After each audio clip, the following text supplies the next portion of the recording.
দোষ ত্রুটি তালাশ করবা না।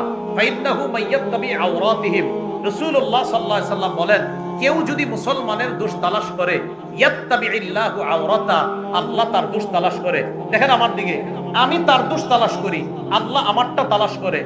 আল্লাহ যদি আমার দোষ তালাশ করে আর আমি বান্দার দোষ তালাশ করি, বান্দার দোষ আমি পাইতেও পারি, নাও পাইতে পারি। তো রব যদি আমার দোষ তালাশ করে, নিশ্চিত আমার দোষ পেয়ে যাবেন। আমি আবার বলছি, আমি বান্দার দোষ তালাশ করি, আল্লাহ আমারটা তালাশ করে। আমি বান্দার দোষ পাইতেও পারি, নাও পাইতে পারি, আল্লাহ আমার দোষ নিশ্চিত পাবে।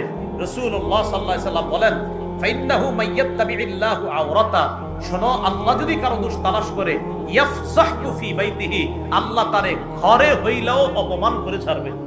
আল্লাহ যদি কারো দোষ তালাশ করে, তারে আল্লাহ ঘরে রাইখাও অপমান করে ছাড়বে। এ হলো গীবতের ভয়াবহতা। 2 নম্বর, সবচেয়ে বড় সুদ হলো গীবত। বলেন, গীবত সবচেয়ে বড় সুদ। বলেন, গীবত সবচেয়ে বড় সুদ। আবু দাউদ শরীফের 4876 নম্বর হাদিস, রাসূলুল্লাহ সাল্লাল্লাহু আলাইহি সাল্লাম বলেন, ইন্না মিন আরবার রিবা ইস্তিতালাতার রাজুলি ফি ইরজিল মুসলিম বিগাইরি হাক্কিন, অন্যায় ভাবে কোন মুসলমানের সম্মানহানি করা, তার গীবত করা, এটা হলো সবচেয়ে বড় সুদ। সুদ, রাসূল বলছেন, সুদ তো হারাম, এই সুদের মধ্যে সবচেয়ে বড় সুদ কারো গীবত করা।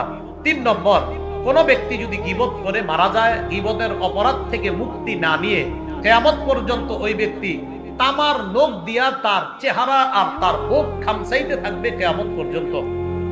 আবু দাউদ শরীফের 4878 নম্বর হাদিস, রাসূলুল্লাহ সাল্লাল্লাহু আলাইহি সাল্লাম বলেন, আমি মেরাজের রাতে রওনা করলাম, একদল মানুষের পাশ দিয়ে গেলাম, লাহুম আসফারুম মিন নুহাস, তাদের লোকগুলা তামার, ইয়াফমিশুনা উজুহাহুম ওয়া সুদুরহুম, তারা তামার নখ দিয়া তাদের চেহারা আর বুকের মধ্যে খামচায়।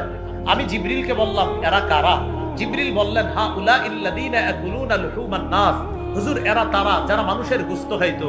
আমরা কি কেউ মানুষের গোশত খাই? এই মানুষের গোশত খাওয়া মানে গীবত করা। ওয়া ইয়াকুনা ফি আ'রাদিহিম, মানুষের সম্মান হানি করত।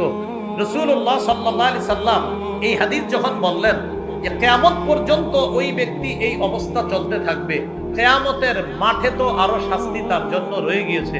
সর্বশেষ কথা, গীবত মুক্ত অবস্থায় কবরে যাইতে রাজি আছেননি সবাই? আমিও চাই গীবত মুক্ত হয়ে কবরে যাইতে। এই জন্য কি করবেন? হাত নামান। গীবত থেকে মুক্তি পাওয়ার উপায়, 1 নাম্বার, যদি আপনি যার গীবত করেছেন তিনি যদি জেনে থাকে যে আপনি তার গীবত করেছেন, উদাহরণ সহ বুঝেন, আমি তার গীবত করেছি, তিনি যদি জেনে থাকে আমি তার গীবত করেছি, তো তার কাছে আমি ক্ষমা চাইতে হবে যে আমারে মাফ করে দেন, আমি আপনার গীবত করছি। 2, আমি যার গীবত করেছি তিনি যদি এখনো জেনে না থাকেন, তাহলে আল্লাহর কাছে মাফ চাওয়া, আল্লাহ, আমি তো উত্তরপাড়ার আব্দুর রহিমের গীবত করছি, আব্দুর রহিম এখনো জানে না, বাবু তুমি আমারে মাফ করে দাও। এই 2টা সূরত। তাহলে বান্দা জেনে থাকলে তার কাছে মাফ চাওয়া, না জেনে থাকলে আল্লাহর কাছে মাফ চাওয়া। যারা অপবাদ দেন আরেকজনের, অপবাদ মনে আসেনি? অপবাদ দিলে মুক্তি পাওয়ার 3 উপায়। 1, যার ব্যাপারে অপবাদ দিচ্ছেন মিথ্যা অপবাদ, তার কাছে গিয়ে বলবেন, ভাই আমি আপনার নামে মিথ্যা কথা বলছি।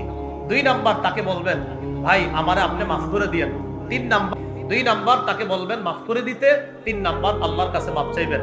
আল্লাহ পাক রব্বুল আলামিন আমাদের সকলকে যেই 6টা বদঅভ্যাসের কথা বলা হলো, এই বদঅভ্যাসগুলা থেকে নিজেদেরকে হেফাজত করার তৌফিক দান করেন।